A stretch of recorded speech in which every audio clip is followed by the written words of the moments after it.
Allah Jalla Jalaluhu said, "And establish prayer and pay the zakat, obligatory charity."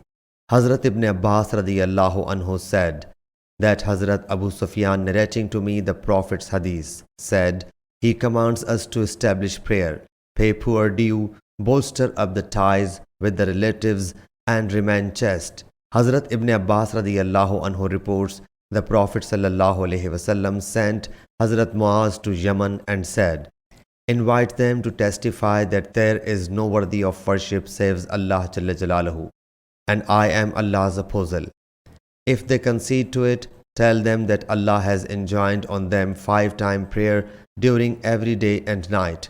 If they obey it, tell them that Allah Jalla Jalaluhu has enjoined on them zakat, poor due, to be taken from their rich and handed over to their poor." Sahih Bukhari, Hadith number 1395.